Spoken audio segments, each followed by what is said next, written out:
Good afternoon. Today is June 15th, 2026, day 7 of the Good Wealth Protectionist Power 10-day sprint. And today we stand at the Martin Luther King Jr. Memorial in Washington, D.C., just 4 days before Juneteenth, 4 days before we remember the day freedom finally reached the last enslaved people in America. And there is something powerful about standing here because this monument is not made of stone alone. It is made of sacrifice. It is made of courage. It is made of unfinished work. Dr. King understood something that many people still struggle to understand today. Freedom is not an event. Freedom is a process. Freedom is not a moment. Freedom is a responsibility. Freedom is not simply the removal of chains. Freedom is the construction of power. And as I stand here today, I want to talk about a chapter of American history that rarely gets taught. The history of economic protection, the history of wealth sovereignty, the history of what happens when a people are denied the tools needed to protect what they build. Because after slavery ended, Black Americans entered freedom with almost no inherited wealth, no family trusts, no estates, no generational anchors, no economic shields, no inherited safety nets. For centuries, our ancestors had been treated as property. Then suddenly they were expected to accumulate property. Think about that. A people denied ownership were expected to create ownership. A people denied wealth were expected to create wealth. A people denied opportunity were expected to compete against families who had been accumulating opportunity for generations, and yet they did not quit. They built churches, they built schools, they built businesses, they built neighborhoods, they built institutions, and perhaps most importantly, they built systems of protection. Long before many mainstream institutions welcomed Black Americans, our communities created mutual aid societies, burial societies, church networks, and benevolent associations. They understood something profound.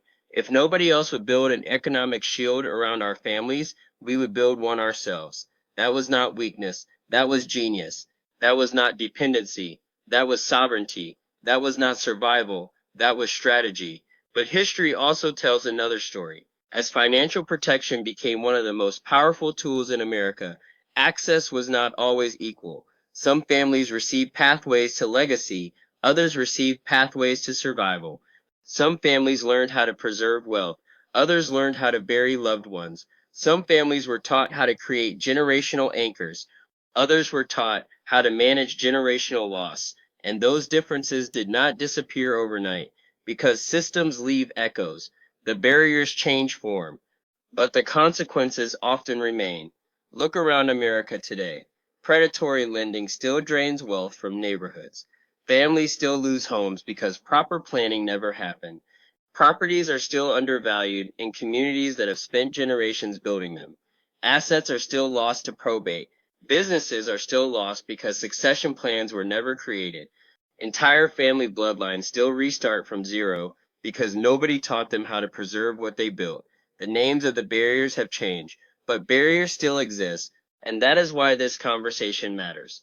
Not because we are looking backward, because we are looking forward. You see, one of the greatest psychological side effects of exclusion is not poverty, it is permission. When people spend generations being denied access, they begin to wonder if certain opportunities were ever meant for them. They begin to believe wealth belongs to somebody else. Ownership belongs to somebody else. Planning belongs to somebody else. Legacy belongs to somebody else. And that may be the most expensive lie ever told. Because Dr. King did not march so we could inherit limitations. He marched so we could inherit possibilities. He marched so doors could open. He marched so opportunities could expand. He marched so future generations could go farther than he ever could. And that is exactly where we stand today.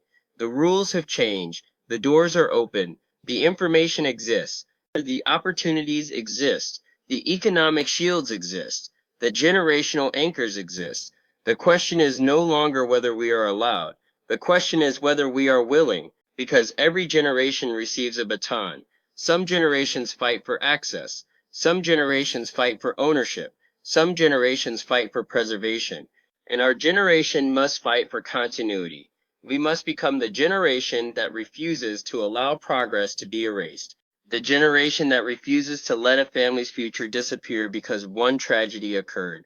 The generation that refuses to let decades of work vanish because no plan existed.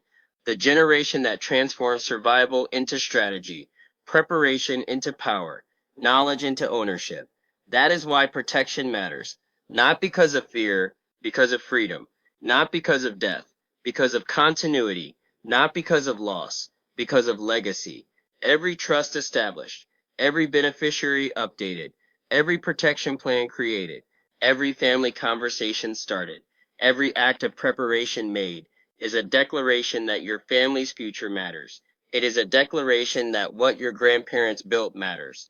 What your parents sacrificed for matters. What your children inherit matters. It is a declaration that progress will not be wiped away. And that is why I believe protection is more than a financial decision. It is an act of stewardship. It is an act of responsibility. It is an act of love. And yes, it is an act of freedom. So as we stand here beneath the legacy of Dr. King and just days away from Juneteenth, I want to leave you with this challenge. Do not simply celebrate freedom. Extend it. Do not simply honor sacrifice. Build upon it. Do not simply inherit opportunity. Multiply it. Become the generation that turns economic vulnerability into wealth sovereignty. Become the generation that turns survival into ownership. Become the generation that turns preparation into power. And when future generations look back on us, let them say, they did not merely walk through the door, they held it open. They did not merely inherit freedom, they expanded it. They did not merely protect themselves, they protected the generations yet unborn. My name is Rahdric C, founder of Good Wealth, and this is day 7 of the Protection is Power 10-day sprint.